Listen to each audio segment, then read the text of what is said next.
Americans are being extra savvy with their money this year. Over 92% of Americans that intend to travel are mentioning that they will try to save money while they are traveling. Is that the only thing we should keep in mind when we travel? Having a good time and spending as least money as possible? From the Islamic perspective, the answer is no. In today's khutbah, inshallah, I'd like to go over 10 things to cover, 10 guidelines, 10 etiquettes, 10 things to look out for when you travel. The most obvious, number one, the most obvious reason to travel is to fulfill one of the pillars of Islam. As we mentioned in the previous khutbah, وَأَقِيمُ الْحَجَّ وَالْعُمْرَةَ لِلَّهِ. If you perform the Hajj and you perform it for the sake of Allah, then ulama mention that Hajj, that one-in-a-lifetime experience, will transform your life in such a manner that you will improve your character, your behavior. You will improve in one way. If, and only if, you perform that Hajj for the sake of Allah. That's reason number one in regards to why we should travel. To be able to fulfill one of the pillars of Islam. Reason number two, according to the Quran, الأمر به لمعرفة سر الخالق في الخلق. The commandment to travel, when Allah says قُلْ سِيرُوا فِي الْأَرْضِ, is to know the secret in regards to why Allah created the creation. As Allah said, قُلْ سِيرُوا فِي الْأَرْضِ فَانْظُرُوا كَيْفَ بَدَأَ الْخَلْقِ. Travel through the land and observe how He originated and began the creation. When you travel, you will be able to experience the beauty of Allah's creation. You will experience the natural marvels of the world, the mountains, the sunrise, the sunsets, the oceans, the magnificent trees, and you will be able, once you deeply understand nature, you will inshallah be able to deeply understand yourself. And once you understand yourself, you will inshallah be able to understand who created you, and you will be able to understand your relationship with Allah. The deeper we explore our world, the more beauty we find. And the design beauty of creation is so exquisite that the best of human technology struggle to replicate the quality of Allah's creation. Take the man-made human petals of a flower, for example. They're rough, they're not natural looking, especially when you get closer and observe them and feel them. So something so simple, like a flower, the best man-made works of art, they struggle to compare with a simple flower. You'll see this when you travel. Some intellectuals state that there could be intelligent design for the creation of this universe, but these same intellectuals will also state that it's impossible for people to be resurrected after we die. Allah describes the fallacy of their argument in the Quran, and He states that you believe that there is an intelligent design that designed this world, that originated this creation, but you deny His power to do it again. The latter is actually easier than the former, Allah states. Mufti Shafi writes under the ayah, قُلْ سِيرُوا فِي الْأَرْضِ فَانْظُرُوا كَيْفَ بَدَأَ الْخَلْقِ. Travel upon the earth and appreciate the splendors of the creation so that you can comprehend that the one who originated this marvelous creation can easily repeat this process. So that's the second reason why we should travel. الْأَمْرُ بِهِ لِمَعْرِفَةِ سِرُّ الْخَالِقِ فِي الْخَلْقِ. The commandment to travel is so that you will know the secret in regards to why Allah created the creation.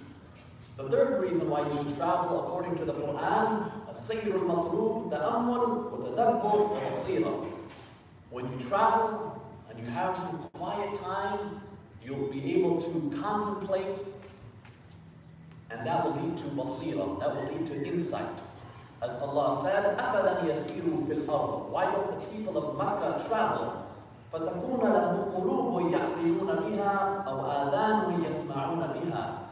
This verse, according to Mufassirun, encourages us to travel and to keep our ears open, to keep our eyes open, and most importantly, to keep our hearts open. If you keep your hearts open, inshallah, that will lead to basira, that will lead to insight that you would not have obtained if you just stayed in your own bubble. The fourth reason why we should travel, and actually in Tafsir Ruh al-Ma'ani, under this ayah, Malik ibn Dinar mentions that Allah commanded Musa alayhi salam to wear shoes made of iron and to hold in his hand a staff made of iron and travel around the earth until his shoes would be worn out and his staff would be broken down. Allahu Akbar. So if this narration is true, then this encourages us to, when we travel, we should contemplate, we should reflect, and that will lead to basira, it will lead to insight. The fourth reason why we should travel, لِلنَّظَرِ فِي عَوَاقِبِ السَّابِقِينَ, to gain a lesson from those people who have already passed. As Allah said in numerous verses, قُلْ سِيرُوا فِي الْأَرْضِ, travel the earth, فَانْظُرُوا كَيْفَ كَانَ عَاقِبَةُ الْمُكَذِّبِينَ, and observe the end of those who rejected Allah. When we travel and we see these magnificent man-made structures like the Great Pyramid or the Great Wall of China, we're mesmerized. But at the same time, we should ask ourselves, when we see these magnificent structures, what happened to these powerful people? Where are they now? Where are these empires now? In some cases, where are these tyrants now? Where are these kings now? Where are these dynasties now? We should think about that when we see these magnificent structures. The people of Ad would also create magnificent structures, and they would say, مَنْ أَشَدُّ مِنَّا قُوَّةً, who is more powerful than us? Nobody is more powerful than us. Allah responded, أَوَلَمْ يَرَوْا أَنَّ اللَّهَ الَّذِي خَلَقَهُمْ هُوَ أَشَدُّ مِنْهُمْ قُوَّةً. So this ayah encourages us that when we travel and you see something awesome, you see a magnificent structure, this should be a reminder that those who try to demonstrate their own greatness while denying the greatness of Allah, they will come to a sudden end. They will perish, and their monuments will be left behind as a reminder that they are nothing in comparison to the greatness of Allah. So the fourth reason why we should travel, فَانْظُرُوا كَيْفَ كَانَ عَاقِبَةُ الْمُكَذِّبِينَ, observe the end of those who rejected Allah. The fifth reason why we should travel, Imam al-Shafi'i mentioned 5 reasons why we should travel. He said, تَغَرَّبْ عَنِ الْأَوْطَانِ فِي طَلَبِ الْعُلَى, leave your homeland in search of loftiness. So a lot of us don't leave because we want to stay in our comfort zone. So here he gives us a little nudge and say, if you're really searching for greatness, for ula, for loftiness, وَسَافِرْ, then travel. فَفِي الْأَسْفَارِ خَمْسُ فَوَائِدِ. He mentioned there are 5 benefits of traveling. Number 5 is تَفَرُّجُ هَمٍّ, relief of adversity. When we leave our hustle and bustle life, this can have physical benefits, it can have psychological benefits. And when you return, now you have a better outlook in regards to your problems that are happening at work or that are happening in your own personal life. When you come back, you come back and your soul is healed, your mind is healed, your body is healed, and you may have actually come up with a solution for some of the problems that you were going through. So that is another reason why we should travel. Relief of adversity. تَفَرُّجُ هَمٍّ. The 6th reason why we should travel, وَاقْتِسَابُ مَعِيشَةٍ. You may earn a livelihood.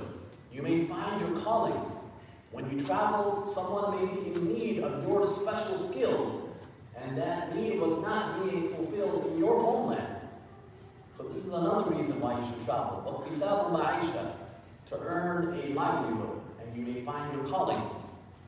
The 7th reason why you should travel is to obtain beneficial knowledge. Imam al-Khatib al-Baghdadi wrote a famous book titled الرحلة في طلب الحديث. And he has a section in regards to all of the companions who traveled for days, some weeks, some of the companions for months, just to learn a single hadith. It's been translated into English. الرحلة في طلب الحديث. The companions who traveled for months just to learn one hadith. That's why they value these gems. Whereas we have the hadith on our fingertips, and we don't get motivated and inspired when we hear these gems.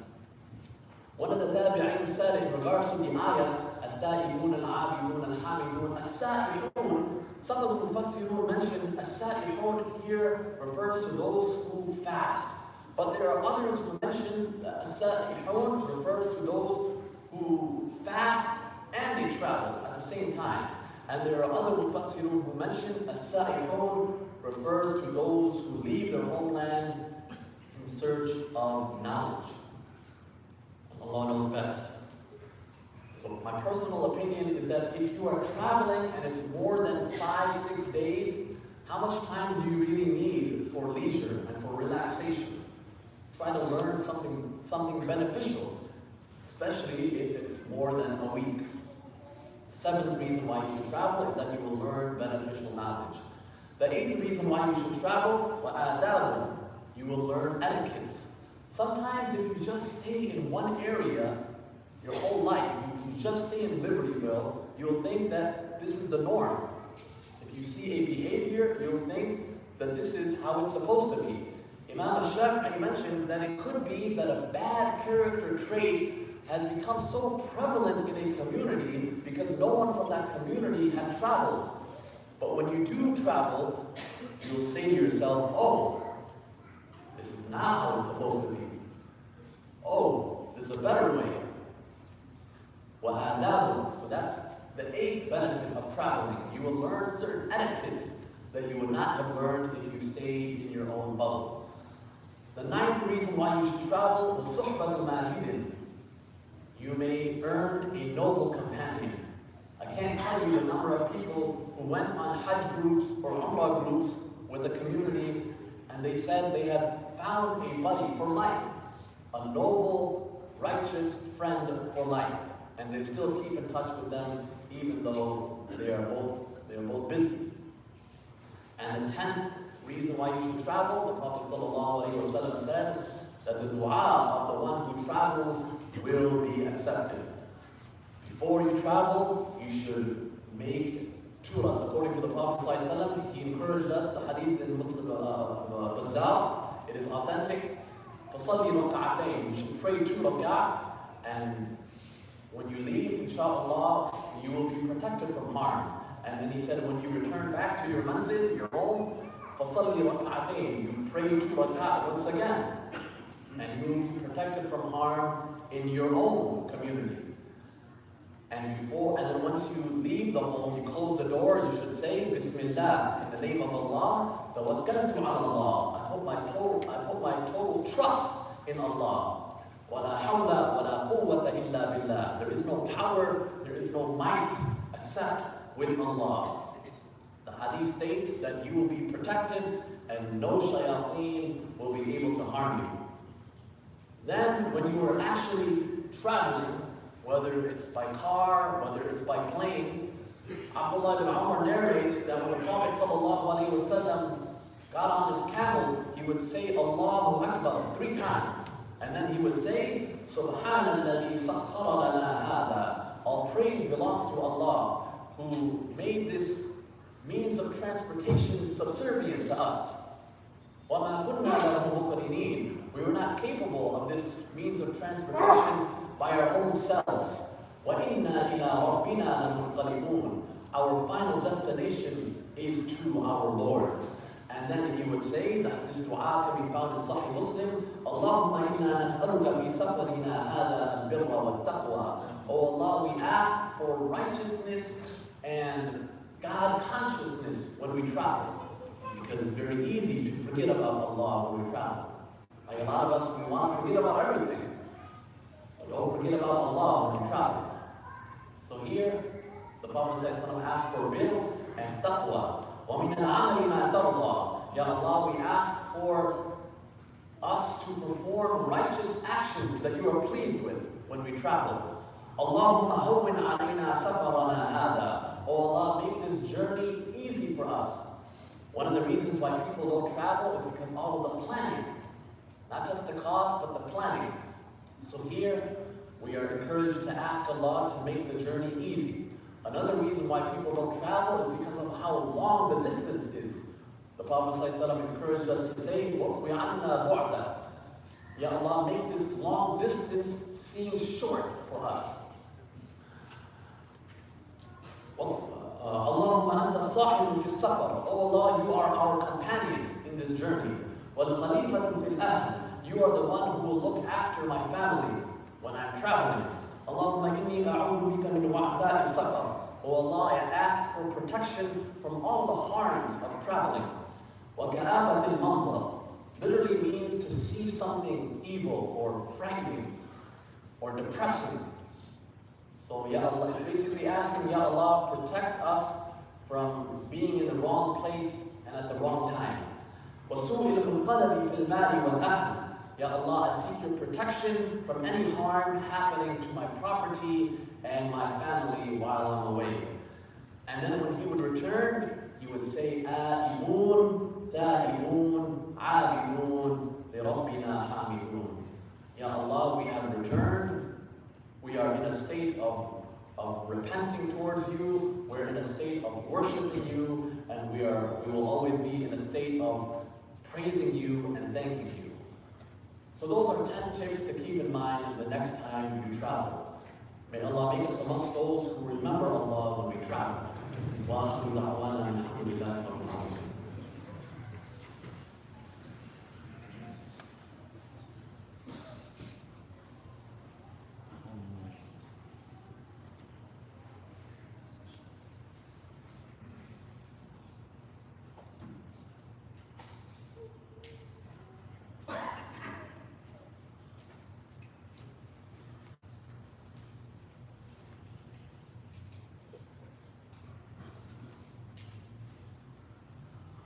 A few brothers waiting in the back.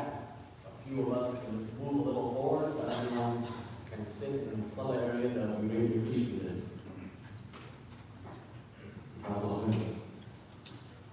Bismillahirrahmanirrahim. Bismillah, alhamdulillah, wa salatu wa salamu ala rasulillah wa ala alihi wa sahbihi ajma'in. Today's khutbah we mentioned 10 reasons, 10 things to keep in mind when we travel. Reason number 1 was to fulfill one of the pillars of Islam. Reason number 2 is that Allah commanded us to learn about Him through studying the creation. Reason number 3 is that when you travel, we need to keep our ears open, our eyes open, and our hearts open. And if you do that, inshallah, you will gain basira, you will gain insight that you will not have obtained if you just stay at home. Reason number 4, فَانْظُرْ كَيْفَ كَانَ عَاقِبَةُ الْمُكَذِّبِينَ. Allah says, travel and observe the end of those who rejected Allah. Reason number 5, relief of adversity.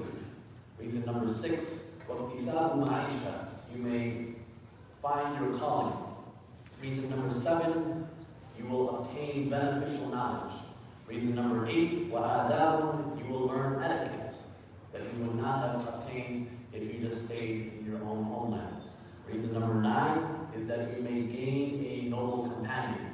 And reason number 10, the dua of a traveler, inshallah, will be accepted. At the same time, the Prophet ﷺ said, Hadith in Bukhari and Muslim, "As-safaru qit'atun min al-'adab." Traveling is a piece of torment. Traveling is a form of punishment. يَمْنَعُ أَحَدَكُمْ نَوْمَهُ وَطَعَامَهُ وَشَرَابَهُ. When you travel, it will prevent you from your daily eating habits, from your daily drinking habits, and from your daily sleeping habits. You may not have access to your favorite foods and drinks. So when you have obtained the objective of your travel, then you hasten back to your homeland, you hasten back to your family. What a beautiful way of life. Which other deen is so balanced and gives us this kind of guidance in regards to everything, including travel? May Allah allow us to appreciate the fact that we are Muslims. We don't know what we have, brothers and sisters. 2 announcements before we have the dua. Number 1, this is for the brothers, especially. When we leave, brothers, let's try not to crowd the area, the main hall area, especially when we leave outside. Many sisters have complained about getting bumped as they are trying to leave the masjid. So this door on our left, when we enter, it's on our right. Keep that specifically for the sisters. And when you leave, try not to crowd that area so they can comfortably exit and go to their car. Number 2, alhamdulillah, I know many of us are But to reward those of us who are not traveling, I'm excited to announce that we have a stretch and flexibility class tomorrow at 5 a.m. at the Waukegan Beach. We have a certified instructor, a certified flexibility instructor for the brothers, and a certified flexibility instructor for the sisters. Being flexible and having a nice range of motion is not just important for our physical health, but in salah, the Ali radiallahu anhu said that if you were to put a cup on the back of the Prophet sallallahu alaihi wasallam, lam yuharak, it would not move, it would not spill. And those of you who have gone to Hajj, you know that sometimes you're in certain situations where you have to be flexible and be in a good physical strength. So being flexible is important not just physically but spiritually as well. So I wanted to send this invitation to you all. Alhamdulillah, 30 people have already signed up. Waukegan Beach, 5 a.m. Fajr tomorrow is at 4:20, if I can see that the TV properly. And then at 5 a.m. we will meet at the beach. Separate instructor for the brothers, and separate instructor for the sisters. Inshallah, I'll see you all there. اللهم اغفر للمؤمنين والمؤمنات والمسلمين والمسلمات الأحياء منهم والأموات إنك سميع قريب مجيب الدعوات يا رب العالمين. اللهم انصر الإسلام والمسلمين. اللهم انصر الإسلام والمسلمين. اللهم انصر المظلومين المستضعفين في كل مكان يا رب العالمين. اللهم ربنا آتنا في الدنيا حسنة وفي الآخرة حسنة وقنا عذاب النار وقنا عذاب النار وقنا عذاب النار. سبحان ربك رب العزة عما يصفون وسلام على المرسلين الحمد لله رب العالمين. عباد الله رحمكم الله. إن الله يأمر بالعدل والإحسان وإيتاء ذي القربى وينهى عن الفحشاء والمنكر والبغي يعظكم لعلكم تذكرون. فاذكروا الله يذكركم وادعوه يستجب لكم ولذكر الله أكبر والله يعلم ما تصنعون. أقيموا الصلاة.